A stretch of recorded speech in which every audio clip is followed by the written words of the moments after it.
আসসালামু আলাইকুম গাইজ, দেখেন এই যে ফ্রিজে দেখেন বরফ পানি, এইখানে বোতলে দেখুন পানি বরফ করে রাখা আছে। এগুলোর মানে যারা প্রবাসে থাকে তারা বুঝবে, বিশেষ করে আরব কান্ট্রিতে। কারণ আপনারা জানেন যে এখানে বিকালবেলা পানি প্রচুর পরিমাণে গরম হয়, ট্যাঙ্কের পানি, লাইনের পানি, যেগুলো দিয়ে গোসল করা একেবারে অসম্ভব। তাই আমরা এইভাবে রাখি, দেখেন এখানে রাখছি, এগুলো উঠে না, একবারে বরফ হয়ে গেছে, পানি এখানে লাগিয়ে গেছে। বরফ আমি ওঠাবো কেমনে? এই দেখেন বোতলে রাখছি পানি 3 বোতল, যেটা দিয়া এক বালতি ফুল করে ওই বালতিতে দিলে পরে পুরো পানি ঠান্ডা হয়ে যায়, গোসল করতে সুবিধা হয়, তাড়াতাড়ি হয়ে যায়। এই দেখেন কতগুলো বোতল।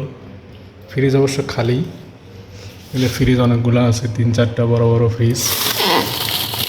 দেখেন এটা উঠে না, এটা উঠবো কেমনি? তো পুরো পানি একবারে লাগিয়ে গেছে, পানি মনে হয় বাইরে ছিল, এই কারণে পুরোটাই লাগিয়ে গেছে।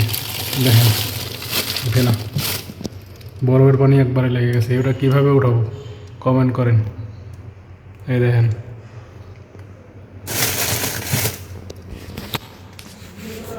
ফ্রিজ বন্ধ করতে হবে মনে হয়, তো ওঠা যায় না। Oh shit.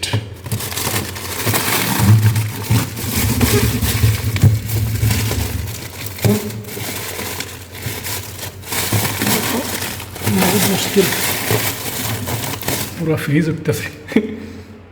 কত বড় ফ্রিজ দেখেন, ফ্রিজ পুরোটাই উঠে, কিন্তু কোটা আর উঠে না, ওঠাই যায় না।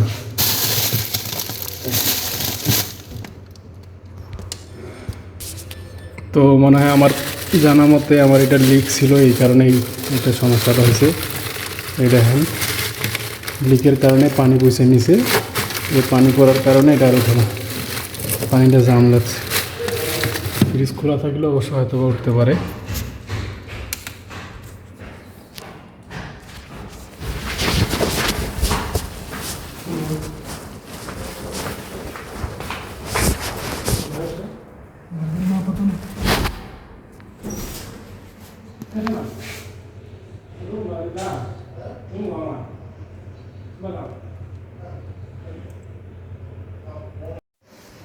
এই দেখেন আধা ঘন্টা পর আবার আইসি, কিন্তু এটা আর খোলে না। কতক্ষণ খোলা লাগছে, দরজা খোলা আছে আধা ঘন্টা থেকে, তবুও আসতেছে না। তো আপনারা কেউ পানি পলিথিনে রাখবেন না, পলিথিনে রাখলে ভালো করে দেখবেন পলিথিন লিক আছে কিনা। এই যে এক সাইডে অল্প একটু উঠতেছে, এই গলে গেছে, এই না গলছে।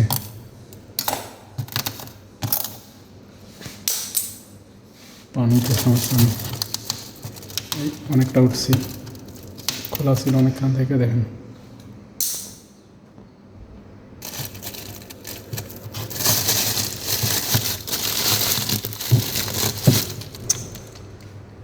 পানি তো ওঠে না, থাক পরে আসুন।